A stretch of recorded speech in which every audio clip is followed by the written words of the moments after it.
Ahora sí, ahora sí. Entonces, esta primera parte era solo para ustedes. Los que no se conectaron a Zoom no van a entender el secreto que les acabo de dar. La clave de Isaías, así que no la compartan. Entonces dije, nos encontramos en estos últimos 3 capítulos del libro de Isaías que van a contar un poco los acontecimientos reales que suceden en Jerusalén.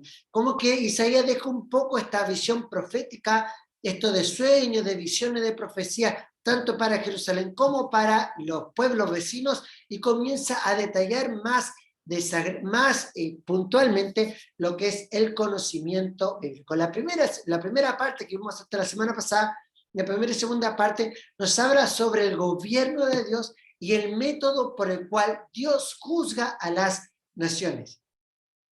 Y nos encontramos con como 4 capítulos, como que de repente fueran parte de otro libro, pero es porque Dios también nos quiere mostrar la historia a través del libro de Isaías. Estos incidentes quizás parezcan un poco trillados para los historiadores como una de las partes más predicadas de los libros de Reyes, aparte de lo que es el profeta Elías, es también lo que vamos a ver hoy, el profeta Isaías con Ezequías. Todos sabemos que Ezequías pide 15 años más de vida y Dios lo sana de una enfermedad y pide una señal, ¿cierto? ¿Y cuál es esa señal? Que el sol retrocediera 10 grados, ¿ya? Para que hagamos un poco de un contexto global, lo que está sucediendo, Ezequías, quien es el protagonista junto a Isaías en la clase, era un descendiente del rey David. Ezequías era del linaje davínico. Y Ezequías es acosado por los asirios, es acosado por los enemigos. Y en todo este contexto del acoso, de la guerra, de que están atacando a Ezequías, Ezequías sufre una enfermedad de muerte. Ezequías sufre una enfermedad al punto de la muerte, y es aquí donde le pide a Dios 15 años. Y vemos que esta extensión de vida también es un cumplimiento de que la promesa que Dios le hiciera a David, que siempre iba a haber alguien de su casa en el reino, porque permitió a Ezequías poder ordenar su casa para cuando él ya hubiese fallecido. Pero también hay un tema bien importante en que esta parte histórica del libro de Ezequías la vamos a encontrar en la Biblia, por lo menos en Segunda de Reyes, para que después ustedes lo asocien, Segunda de Reyes capítulo 18 y capítulo 19, ¿ya? Segunda de Reyes capítulo 18 y capítulo 19, y también lo van a encontrar en Segunda de Crónicas, ¿ya? En Segunda de Crónicas capítulo 29 y capítulo 30. Segunda de Crónicas, capítulo 29 y capítulo 30, y obviamente también lo vamos a encontrar aquí en el libro de Isaías, ¿ya? Los tres registros, las 3 partes bíblicas que les acabo de comentar, no son exactamente iguales, pero tienen bastante concordancia, bastante congruencia entre ambas, ¿ya? Algunos creen que Isaías es el autor de estas 3 partes de la Biblia, ¿ya? Pero claro, tenemos que entender que aunque los 3 registros no son completamente iguales, pero todos los 3 son complementarios, ¿ya? Vemos de capítulo 36 al capítulo 39 por lo menos 3 milagros importantes. Los 3 milagros que vamos a encontrar entre el capítulo 36 y el capítulo 39 son 3. El primer milagro que vamos a encontrar está en el capítulo 37, cuando el ángel de la muerte mata a 185.000 asirios, ¿ya? En el capítulo 37 encontramos el primer milagro, cuando el ángel de la muerte mata a 185.000 asirios, para que lo vamos a ver un poco más adelante. El segundo milagro es que el sol retrocede 10 grados, ¿ya? Que eso lo encontramos en Isaías 38, ¿ya? Isaías 38, el segundo gran milagro, es que el sol retrocede 10 grados. Y el tercer gran milagro es la sanidad de Ezequías y la extensión de su vida por 15 años. ¿Ya? En la sanidad de Ezequías y la extensión de su vida por 15 años. Comienza esta sección del 36 al 39 con cuando Asiria sitia a Judá, sitia a Jerusalén, y va a terminar con la visita de los reyes babilónicos hasta Isaías. Partamos entonces con el libro propiamente tal. El rey de Asiria era el rey Sennacherib, ¿ya? El rey de Asiria era el rey Sennacherib, ¿ya? Él era el rey que estaba en Asiria. Entonces, el rey de Asiria había llegado una inundación desde el norte, despojando muchas tierras, estamos hablando de Asiria, y era como que hubiese sido una inundación, como que hubiese sido una aluvión. Asiria comienza a bajar y comienza a capturar a cada nación y a cada pueblo que se había interpuesto en su camino, ¿ya? Que se había puesto y que había intervenido en su camino. Entonces, con esta euforia de triunfo, estamos arrasando con todo, los asirios bajan hasta la muralla de Jerusalén. Y estaban sorprendidos y perplejos de que Ezequías, que Jerusalén no era una ciudad muy grande, no era una ciudad muy importante, ellos se resistieron, no cayeron ante esta invasión asiria que arrasó con todo. Y buscaron algún tipo de explicación los asirios, dijeron, a lo mejor Ezequías tenía algún arma secreta, a lo mejor tenían algo en lo cual podían confiar, ¿ya? Pero vemos en el capítulo 1, en el versículo 1 del capítulo 36, dice, aconteció en el año 14 del rey Ezequías que Sennacherib, rey de Asiria, subió contra las ciudades fortificadas de Judá y las tomó. O sea, Judá también fue capturada, las ciudades externas fue capturada por los asirios. Pero ¿cuál es la diferencia? La diferencia fue que quiso sitiar Jerusalén y no pudieron hacerlo. ¿Ya? Recordemos que cuando Isaías comienza con todo su ministerio profético, hace 8 semanas atrás, muere el rey Usías, ¿cierto?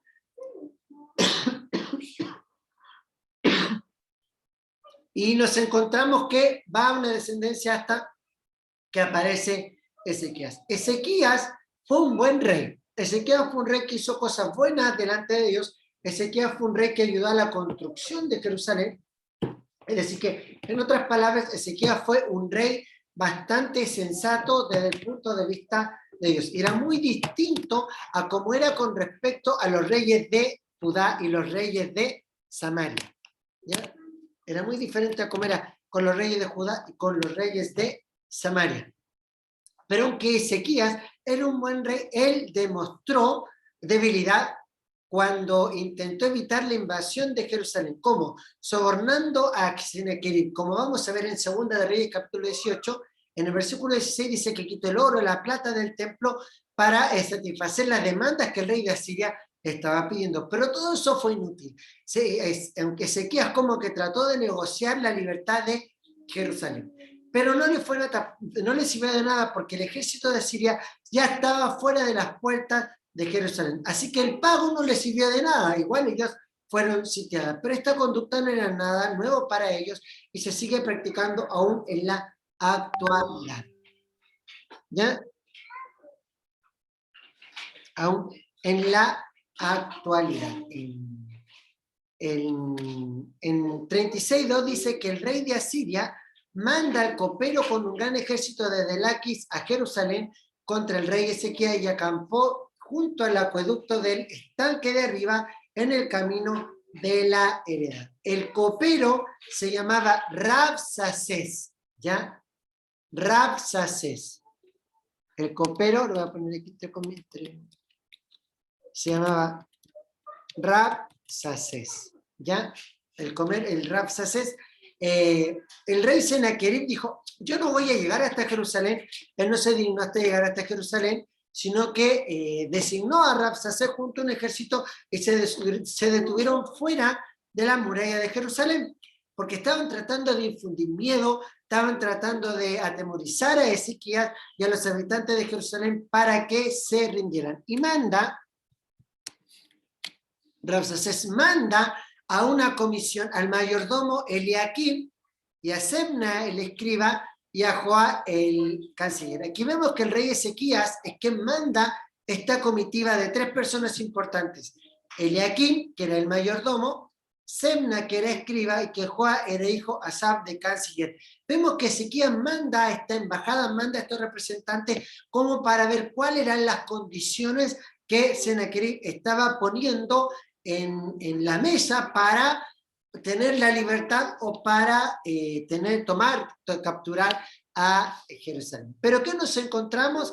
Nos encontramos con que Sennacherib exige la rendición del rey. Sennacherib con arrogancia dice, 36:4, a este embajador que mandó acá a hablar con Rabsacés, dice, a los cuales dijo el copero mayor, decir, ahora Ezequías, el gran rey, el rey de Asiria, dice así, ¿qué confianza es esta en que te apoyas? Con arrogancia, con soberbia, Rabsacés expresa sorpresa de que Ezequías aún se mantuviera en pie y que de Ezequías no se quisiera resistir. Y quiso saber, ¿hay algún arma secreta? ¿Hay alguien en quien puedan tener como aliado? Y la primera idea que surge, la primera sospecha que tienen los asirios es que Israel se hubiese aliado, hubiese formado alianzas con Egipto, ¿cierto? Y si me decís, como dice el 36, me faltó el 36.6.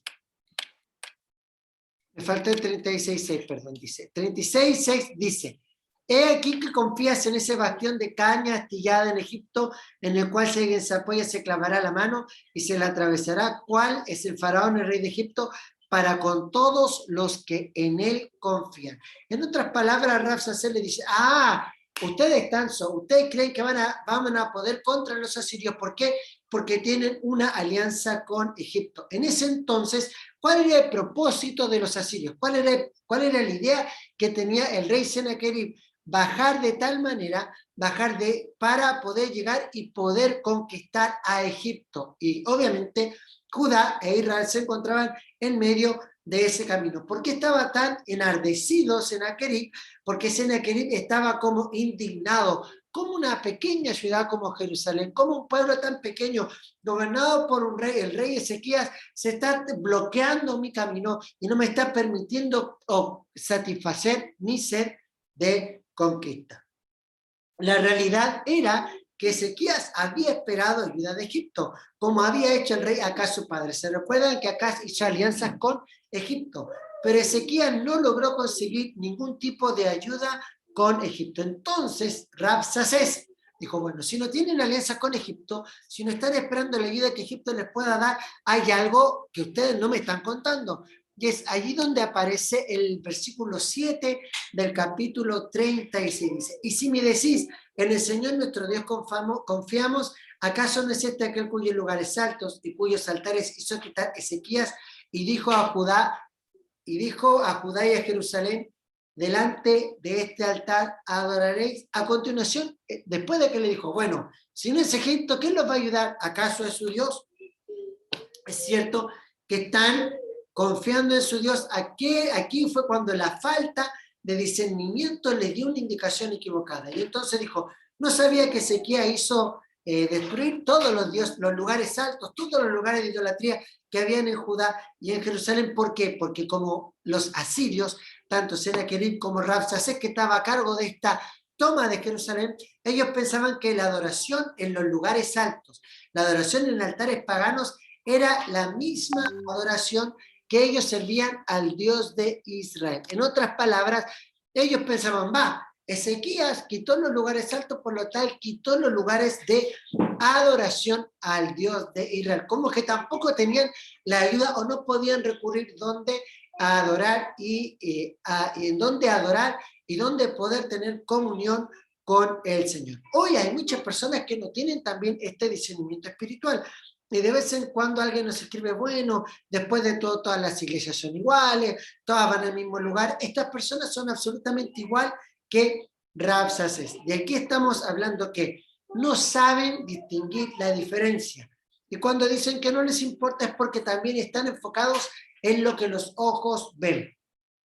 Entonces Rabsacer dijo, bueno, si es Egipto, Egipto no los puede ayudar porque es como una caña quebrada que les va a lastimar su mano. ¿Por qué? Porque sabían que los egipcios eran traicioneros, eran traidores y que ellos iban a apoyar a Judá hasta cuando ellos no se vieran vulnerados, no se vieran expuestos. Pero ¿cuál era el propósito de Sennacherib? Arrasar hasta Egipto. Entonces cuando los egipcios se vieran que Sennacherib estaba en las puertas de Egipto, iban a atacar contra Judá. Entonces, el Dios de Israel.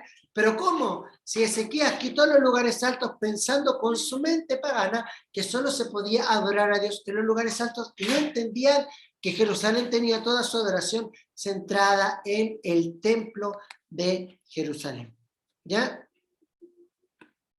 Y vemos que a Rabsaces se le ocurre una tercera posibilidad, por una tercera razón por la cual Ezequías no estaba rindiéndose ante el ataque de los asirios. Dice, ahora pues yo te ruego que hagas un trato con el rey de Asiria, mi señor.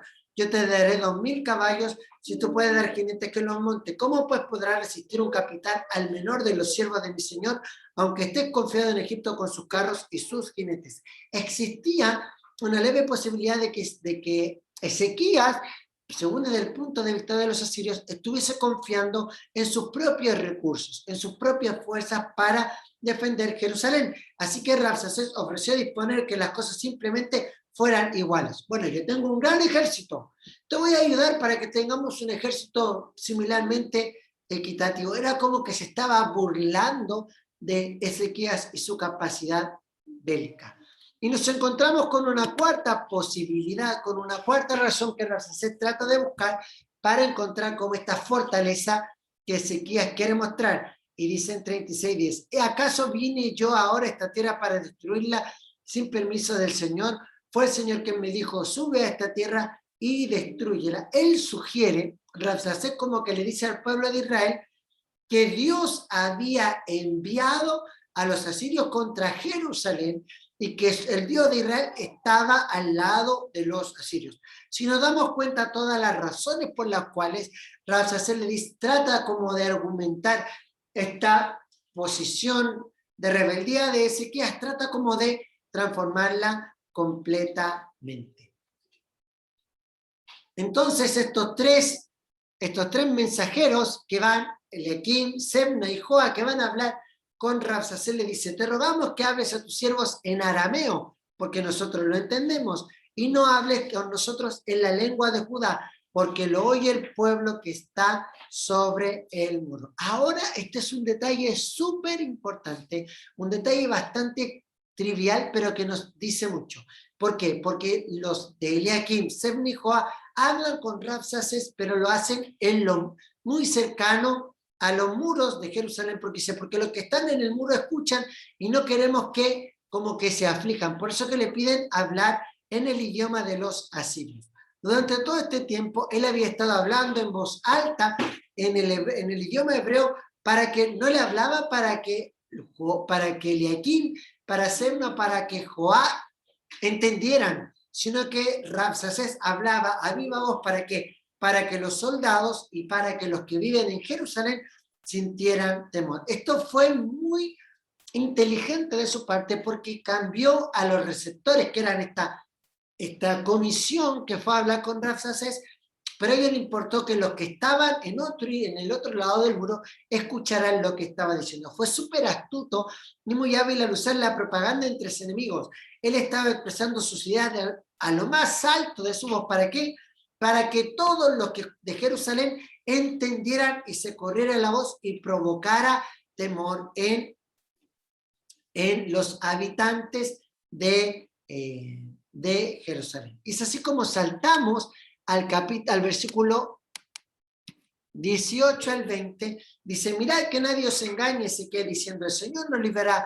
¿Acaso alguno de los dioses de las naciones ha librado su tierra de manos del rey de Asiria? ¿Dónde está el Dios de Amad? ¿Dónde está Arfá? ¿Dónde está el Dios de Sebarfaim, y libraron ellos a Samaria de mis manos. ¿Qué Dios hay entre los dioses de esta tierra que haya librado su tierra de mis manos para que el Señor libre de mis manos a Jerusalén? Rabsaces sigue con esta actitud arrogante. Y mire lo que dice el versículo 19 y 20, incluso dice, libraron ellos a Samaria de mi mano, porque como Judá, Jerusalén y Samaria eran hermanos, recuerden que todos provienen de el reino de Israel, o sea, el Dios de Israel es el mismo Dios tuyo, el Dios que adoraban en Israel, el mismo Dios tuyo, o sea, si Dios no libró a Samaria, te va a librar a ti Jerusalén. Vemos a un Rabsacés con una actitud arrogante. Rabsacés se captó de que ninguno de los dioses que habían invadido los había podido librar. ¿Acaso Jerusalén iba a ser la excepción? Es que cuando llegamos a la segunda parte del capítulo 36, cuando los representantes vuelven donde el rey Ezequías y le reportan el informe de esta reunión que tuvieron junto a Rabsaces. Y le dice entonces Eliaquim, hijo de Hilcías, el mayordomo, y estos tres vinieron a Ezequías, rasgaron sus vestidos y contaron las palabras de este copero del ejército asirio. Cuando nos habla de que las ropas, cuando vemos la vestimenta, nos hablan de dignidad, nos hablan de gloria, nos hablan de posición. ¿Y qué significa? Que ellos rasgaron sus vestidos, que rasgaron su vestimenta, nos hablan de una actitud de humillación y vergüenza. El que ellos rasgaran sus ropas nos indica una actitud de humillación y de vergüenza. Era como una delegación desanimada que traía el mensaje de Siria como diciendo, mira, no tenemos nada que hacer, ellos son más poderosos que nosotros, estas fueron las causas que nos dijeron y esto va a acontecer. Y es así como aparece el capítulo 37, ¿ya? Que es la reacción al informe de que traía la comisión. Deme un minutito.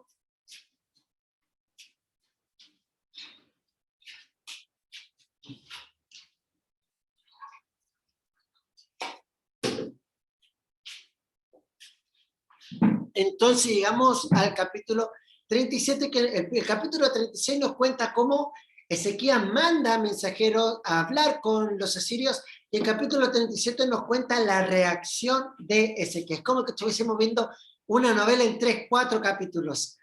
Si nos damos cuenta, en Ezequías 37:1, dice que cuando él oye las palabras que le dieron estos mensajeros, en realidad el capítulo 37 y 37 es como que fuese una misma historia. Dice que Ezequías se rasga sus vestidos y se cubre de ropas ásperas. ¿Y dónde va? Ezequías no va donde el ejército, no va donde el general, Ezequías no va a ver qué puede hacer, sino que Ezequías va al templo a buscar ayuda en Dios. Y va, y su reacción al informe es como la actitud de un hombre de fe ante el problema, ante la adversidad. ¿Cómo yo voy a reaccionar? ¿Cuál va a ser mi actitud? Y la actitud de Ezequías fue la actitud de un hombre de fe, de un hombre que confiaba de que Dios iba a estar con él. Y dice que envió a todos, envió a estos 3 hombres que fueron a esta comisión, pero también va al profeta Isaías, quien es obviamente el autor de las clases que estamos viendo. Aquí vemos a un Ezequías que aparte de llamar a sus consejeros, a sus amigos, también hace otro acto de fe. ¿Y cuál es ese acto de fe? Llamar al profeta de Dios. ¿Por qué? Porque él quería escuchar palabra, una palabra de aliento, una palabra de esperanza. Y dice que una palabra de esperanza. Y ellos le dijeron, esto ha dicho Ezequías, día de angustia, de castigo y de deshonra es este día, porque los hijos han llegado hasta el punto de nacer, pero la que da a luz no tiene fuerza. El mensaje que Ezequías le estaba dando a Isaías no era nada bueno, era oscuro, era pesimista, era agobiante. Pero y dice, quizá escuchará el Señor tu Dios las palabras del copero del mayor, al cual el rey de Asiria, el Señor, envió para blasfemar contra el Dios vivo. Observamos en este versículo 4 del capítulo 37, que dice que habló del Señor como tu Dios y no como nuestro Dios. ¿Se dan cuenta? Dice, Esto le dijeron, perdón, quizá ha escuchado el Señor tu Dios. En primer lugar, ¿por qué no dijo nuestro Dios? Sin embargo, el rey lo corrige más adelante, cuando lleguemos al capítulo 20, cuando lleguemos al versículo 20, como que Ezequías abraza la fe, como que Ezequías toma una actitud y dice, ya no es tu Dios, Isaías, sino que es nuestro Dios. Y aquí vemos cómo del capítulo 5, del versículo 5, vamos a ver cómo Dios utiliza a Isaías para dar ánimo al rey. Y esto es muy importante, porque tenemos que aprender que el ánimo no lo vamos a encontrar en la guerra, en la fuerza. Nuestro ánimo siempre va a provenir de Dios y lo que Él tiene para nosotros. Dice, vinieron por los siervos de Ezequías e Isaías y le dijo, decid a vuestro Señor que así ha dicho el Señor. No temas por las palabras que has oído, con las cuales han blasfemado contra mí los siervos del rey de Asiria. Lo primero que hace Dios por medio de Isaías es darle seguridad ante la blasfemia del asirio. Dice en el versículo 7, he aquí yo pondré en el espíritu, oirá un rumor y se volverá a su tierra, y haré que en su tierra perezca a espada. El hombre, Rabsaces, ni siquiera iba a aparecer ahí en las orillas de Jerusalén donde él se encontraba. Donde él se encontraba, sino que él iba a morir en su propia tierra, como vamos a ver más adelante. Cuando Rabsaces regresa a su ejército, cuando Rabsaces va, descubre que el rey de Asiria se había apartado y se había ido en un acto de guerra, y había llegado un rumor que las principales fuerzas del ejército asirio están siendo atacadas por Asiria. Entonces, ¿qué pasa? Cuando Rabsaces va, mi rey que estaba en la que ahora está siendo atacado por Egipto, ¿qué es lo que hace? Obviamente Rabsaces se retira temporalmente de Jerusalén. ¿Para qué? Para ayudar a su rey, a Sennacherib, para poder protegerlo del ataque egipcio. Pero le manda una carta y le dice, yo me voy, pero volveré.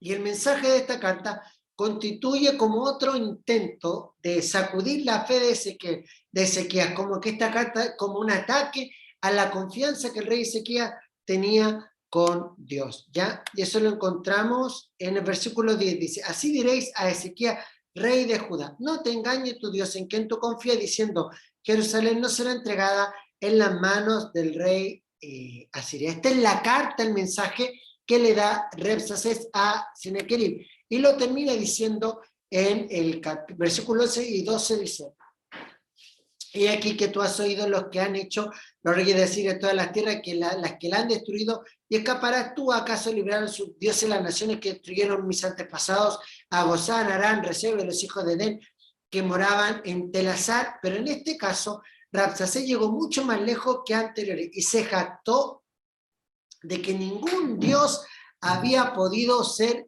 ningún Dios podía haber librado a esos pueblos de los asirios. Y dice, ¿dónde está el rey de Hamat? ¿Dónde está el rey de Arfad?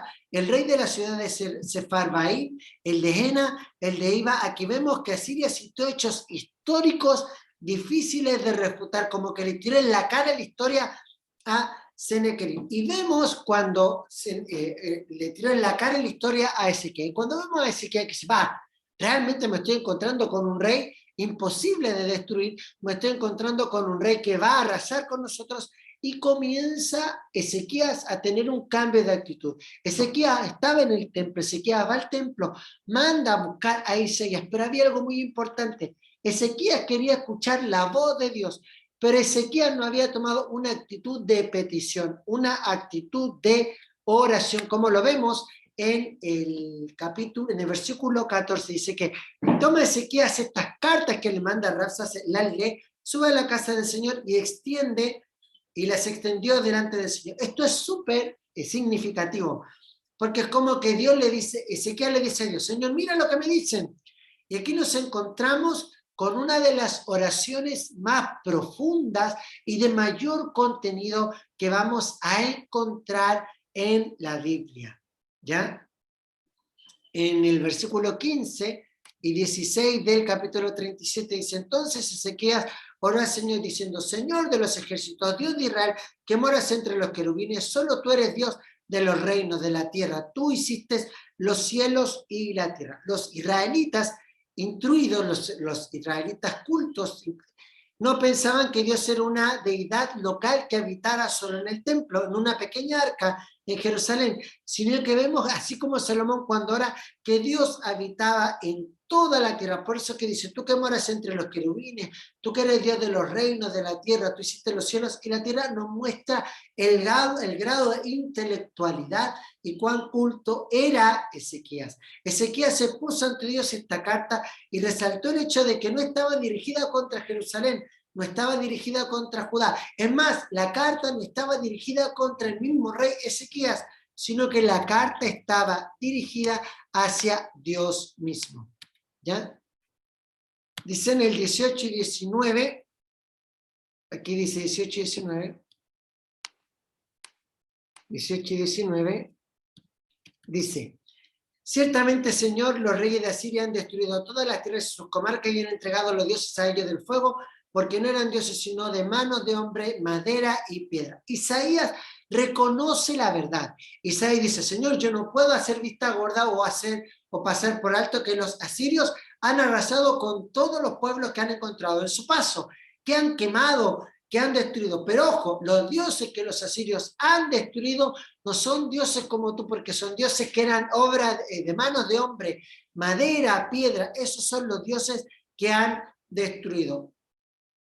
Cuando tratamos con Dios, es necesario también exponerle a Dios la verdad. Cuando tenemos alguna petición, cuando hay un conflicto, es necesario que expongamos toda la realidad que hay a nuestro alrededor. ¿Para qué? Porque Dios también lo conoce absolutamente todo. Y Dios sabe más de nosotros que nosotros mismos. Por eso que el versículo 20 del capítulo 37 dice, ahora pues, Señor nuestro, líbranos de sus manos para que todos los reinos de la tierra conozcan que solo tú eres el Señor. Ezequías no oculta nada y le da un propósito a la victoria de Dios sobre Asiria. ¿Cuál era el propósito? Que el nombre de Dios sea glorificado. Ya entonces es importante cuando tenemos conflicto ver cómo nosotros en medio de nuestro conflicto Dios pueda obrar. ¿Pero para qué? Para que el nombre del Señor sea glorificado. Y es aquí en el versículo 29, ¿ya? En el versículo 29 del capítulo 37 de Isaías nos vamos a encontrar con la respuesta que Dios le da. Dice, Dios dijo que había escuchado la blasfemia de los asirios y observemos cómo Dios se va a ocupar de ellos. Dice, porque contra mí te airaste y tu arrogancia, ha llegado a mis oídos. Pondré pues mi garfio en tu nariz y mi freno en tus labios y te haré volver por el camino por donde viniste. Dios pronuncia palabras de consuelo y seguridad para Israel. Y mire, dice, y yo voy a poner, y yo te voy a atacar, y yo te voy a hacer volver. El versículo 30 dice, esto te será por señal, comeréis este año lo que nace de suyo, el año segundo lo que nazca de por sí, pero el tercer año sembraréis y segaréis y plantaréis viña y comeréis su fruto. El pensamiento principal era que los miembros de Judá continuarían en la tierra por un poco más de tiempo, ¿ya? Pero veamos cómo continúa esta profecía. Dice, así dice el Señor acerca del rey de Asiria. No entrará en esta tierra ni arrojará saeta en ella, no vendrá delante de ella con escudo, ni con ella levantará con ella terraplén. Si eran 185,000 soldados asirios sitiando Jerusalén. 185,000. Si tan solo uno de ellos hubiese tirado una flecha contra Jerusalén, la profecía de Isaías no se hubiese cumplido. Pero ¿sabe qué? Ninguno de los 185,000 soldados asirios provocó algún daño sobre Jerusalén. ¿Saben por qué? Porque las promesas de Dios se cumplen según su propósito. Es lo que le dice, por el camino que vino, y no volverá y no entrará en esta ciudad, dice el Señor. Esto se cumplió literalmente. Esto se cumplió a cabalidad. esto fue concretado puntualmente. Y lo vamos a encontrar en el versículo 36. Dice que el ángel del Señor salió del campamento y mató a 185.000 asirios, y cuando se levantaron por la mañana, todo era cadáveres. Ahora imaginémonos, somos los asirios, nos acostamos diciendo mañana acabamos con los judíos de Jerusalén, los vamos a arrasar. Se acostaron pensando que quizás ellos iban a ganar la victoria, pero cuando se levantan al otro día, y esto no es que veamos carros de fuego, sino que el ángel de la muerte pasa muy sutilmente, como lo fue en Egipto. Dice que pasó el ángel de la muerte y los niños egipcios murieron, no fue quemados por el fuego, sino que el hálito de vida que había en ellos les fue quitado. Entonces lo mismo sucede con los asirios. Se acuestan victoriosos, pero despiertan derrotados. Recuerden que no pasó ni mucho tiempo entre la oración de Ezequías y la respuesta de Dios. Y miren lo que dice en el versículo 38, dice que entonces cuando vieron esta escena horrible, 185.000 hombres que habían amanecido cadáveres sin vida, Sennacherib tuvo temor, tuvo miedo y se fue y volvió a Nínive. Recuerden que Nínive era la capital asiria, la misma Nínive a la cual Jonás le fuese a predicar mucho tiempo después. Mire lo que dice en el versículo 38, entra Sennacherib al templo de Nisroch su dios, sus hijos Adramelech y Sarecer vinieron y le mataron a espada. O sea, los mismos hijos de Sennacherib matan a su padre. La historia secular, esto ya a través de los libros de historia, confirma el hecho de que Sennacherib fue asesinado por sus hijos. Fue aproximadamente en el tiempo de cuando después de Sennacherib, el reino de Asiria comienza a perder fuerza y comienza como a desintegrarse, y después, un poco más años más tarde, es conquistado por Babilonia. Dios ya le había mostrado a Ezequiel lo que él tenía preparado, un reino en la orilla del río Éufrates, ¿cierto? Dios sabía que su pueblo iba a ser librado por medio de una mano poderosa. Recuerden lo que dice en Isaías 1:4, dice, ¡ay, nación pecadora, pueblo cargado de maldad, generación de malhechores, hijos depravados, dejaron al Señor, han despreciado al Santo de Israel, se volvieron atrás.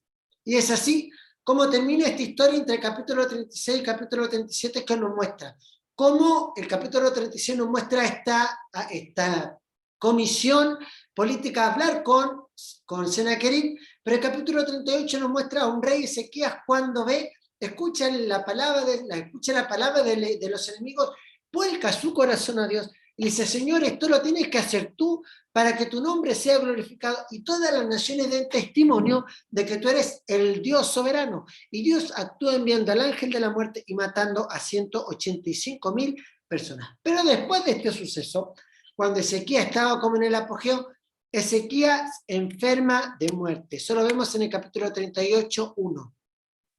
¿Y qué es lo que le dice? Enferma de muerte, y viene el profeta Isaías y le dice, ¿sabes qué, Isaías? Esta enfermedad que tú tienes es una enfermedad para morir, así que mejor ordena tu casa. Es interesante ver cómo comienza este capítulo. Hemos mencionado la expresión de aquel día, que nos habla como de una tribulación, un momento de angustia, ¿cierto? Ezequías está enfermo de muerte y le estaba pareciendo como una llaga. Era una enfermedad de llaga en su cuerpo y su estado era de extrema gravedad. Además, había estado siendo acosado por los asirios.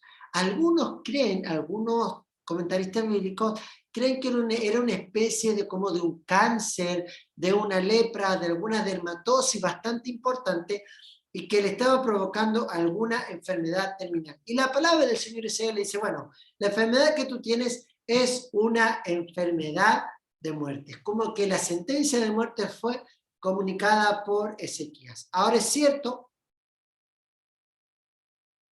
que lo que nos dice en el versículo 2, dice que Ezequías volvió su rostro contra la pared e hizo una oración al Señor. Vimos que Ezequías era un hombre de oración. ¿Qué es lo que pasó cuando los asirios vinieron a atacar al pueblo de Israel, a amedrentarlo?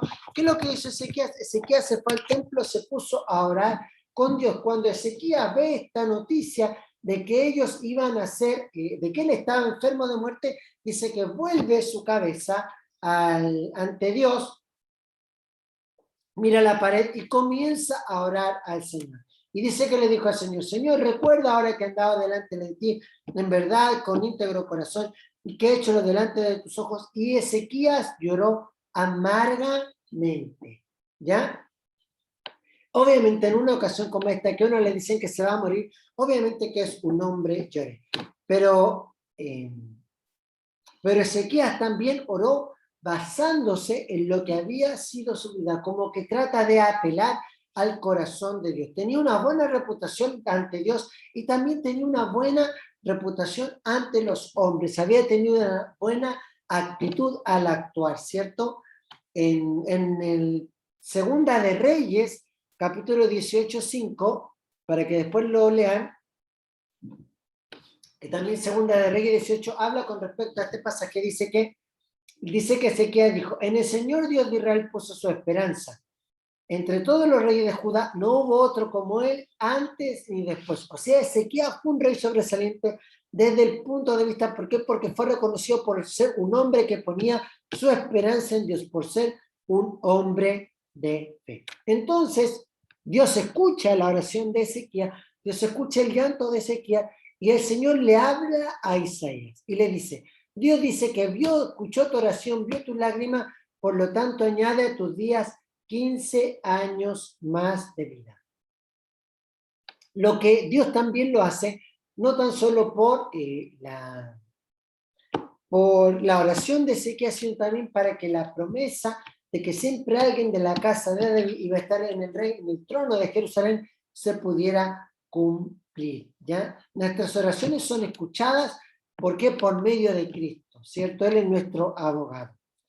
Y miren lo que dice el versículo 6, dice, te libraré a ti esa ciudad de mano del rey de Asiria, y a esta ciudad ampararé. Dios une la liberación de Jerusalén, Dios une la liberación de Jerusalén por parte de Asiria, la junta, la une con la liberación de Ezequías de la muerte.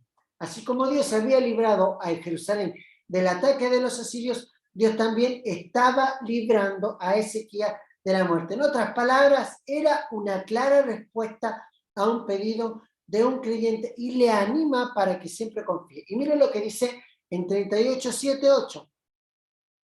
Esto te será por señal, dice, que haré regresar la sombra 10 grados más de lo que descendió el sol en el reloj de Acaz. En aquel día, Dios le da una señal latente a Ezequiel. No es cualquier señal, sino que dice que él va a retroceder 10 grados el reloj de Acaz. Y para que entiendan cómo era el reloj de Acaz, era bien simple, era una escalera, ¿ya?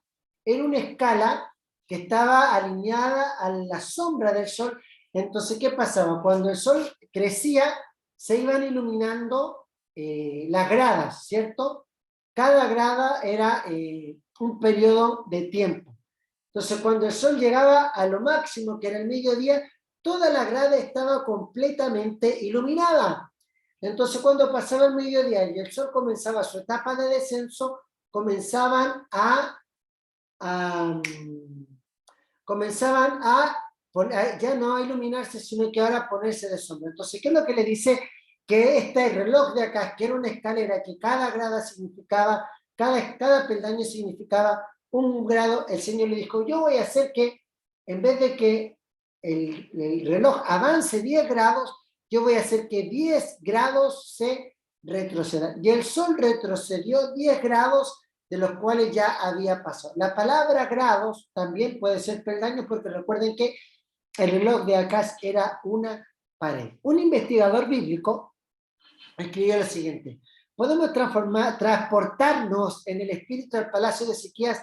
Allí yace un rey postrado en el lecho, con su rostro triste dirigido hacia la pared, sino que vemos que en sus ojos, cuando vemos este milagro, ya no vemos tristeza en Ezequías, sino que aunque él estaba enfermo, vemos alegría, vemos ojos con esperanza, que ven por medio de los jardines como un gran obelisco con muchos escalones estaba viendo el milagro que el sol se estaba retrocediendo.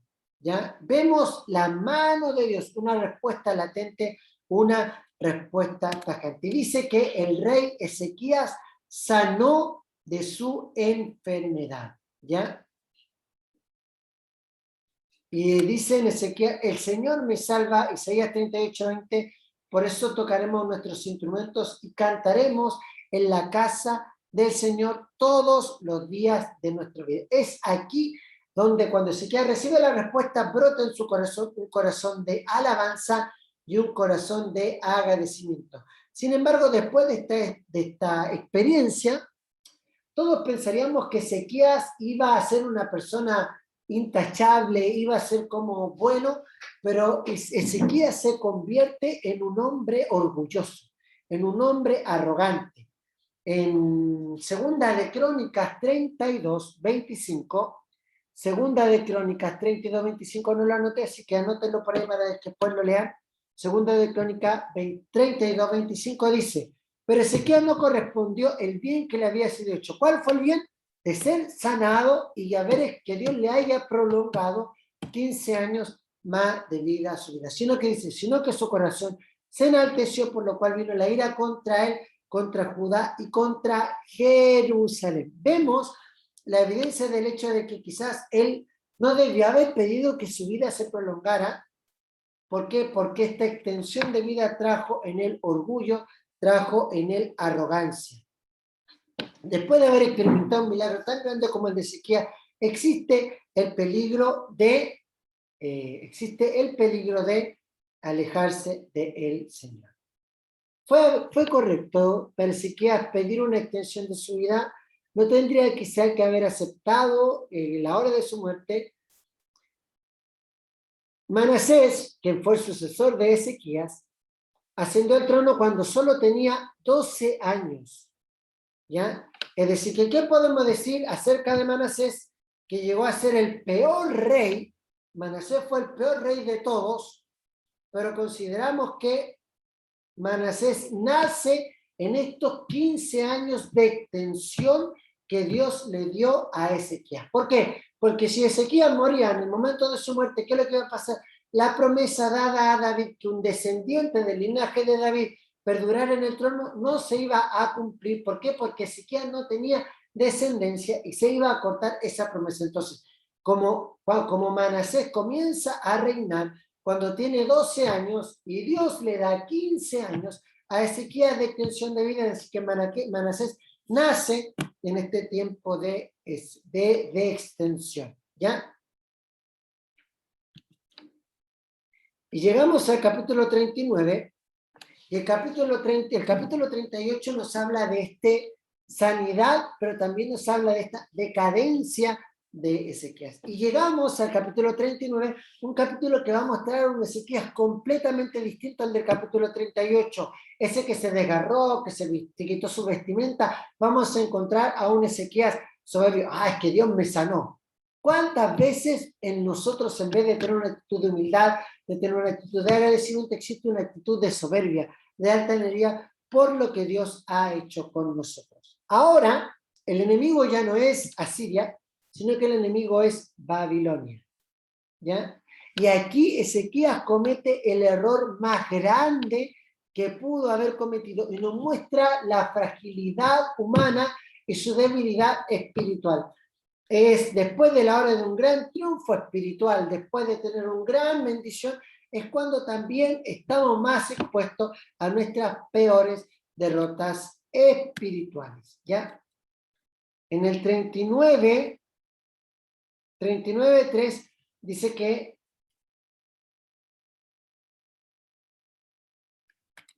no,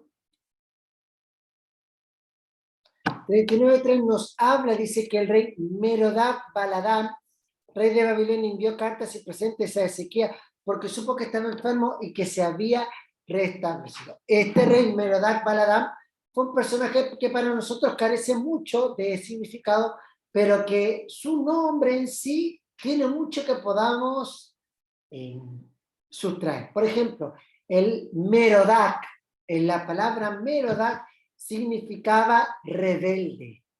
La palabra Merodach significa rebeldía, ¿ya?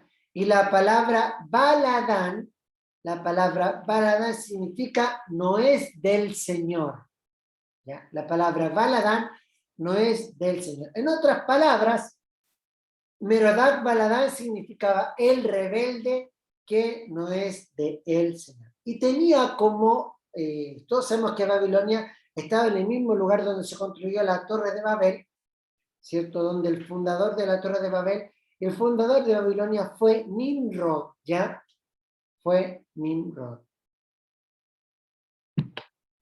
Y en el versículo 2 dice que Ezequías, vinieron embajadores, como estaba enfermo y me sané, yo soy el centro de atracción, yo soy el centro de que todos vengan a Jerusalén.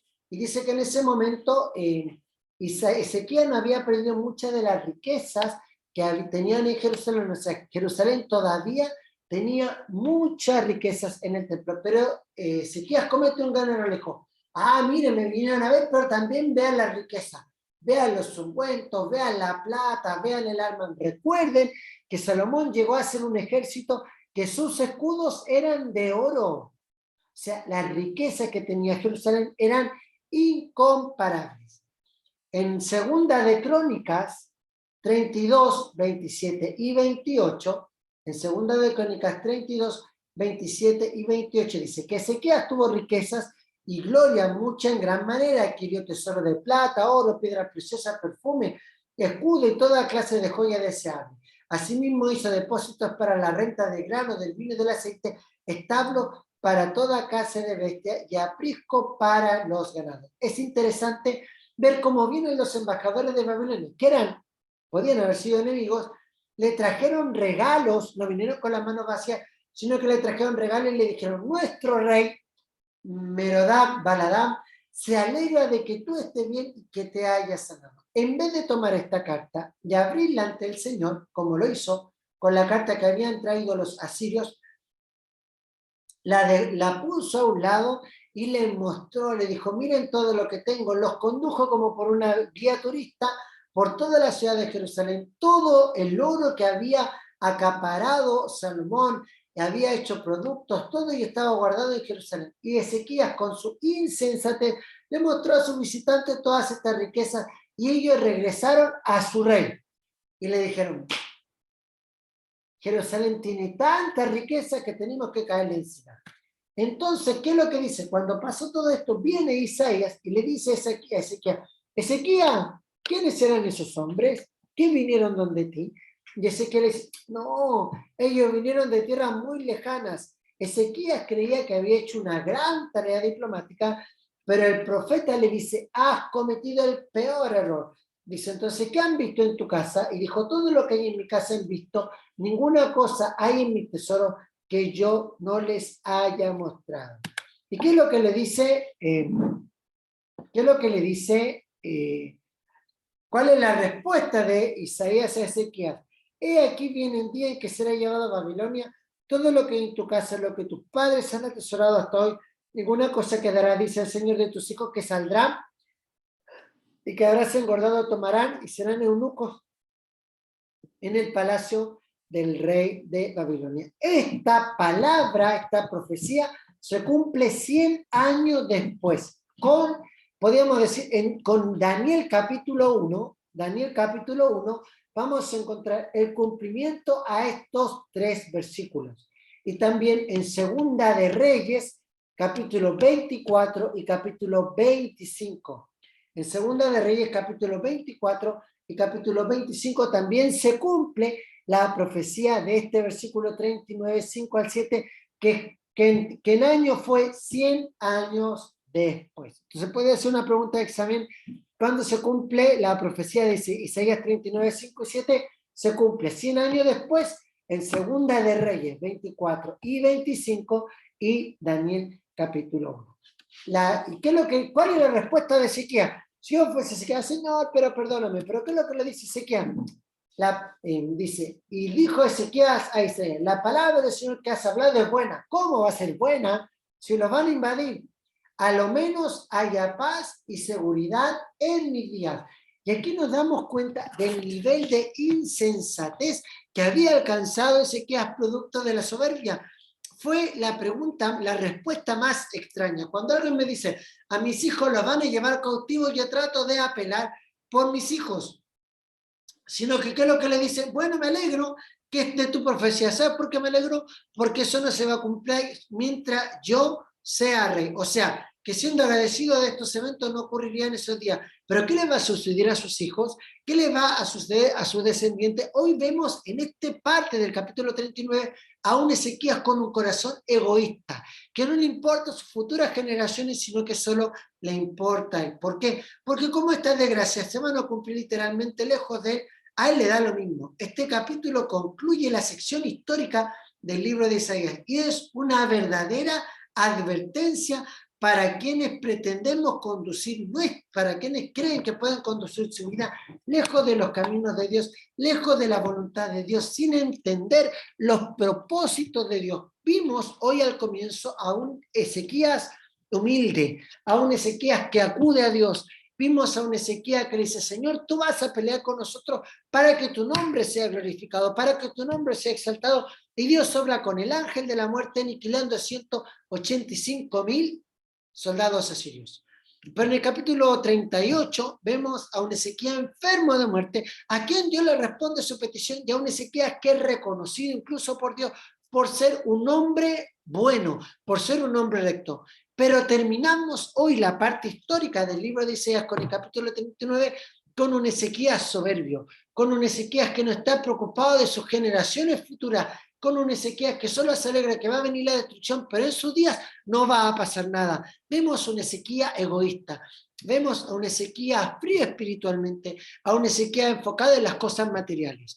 Hoy que nosotros podamos entender, es que nosotros podamos dilucidar qué actitud tenemos, cuál de los dos Ezequías que hemos visto el día de hoy somos.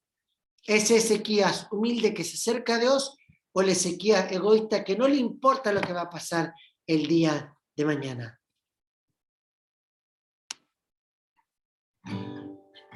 Que Dios nos permita ser personas que aunque seamos exaltados a lo alto, siempre le demos la gracia al Señor y agradezcamos su bondad. Juntos cantemos al Señor. Cristo, yo te amo.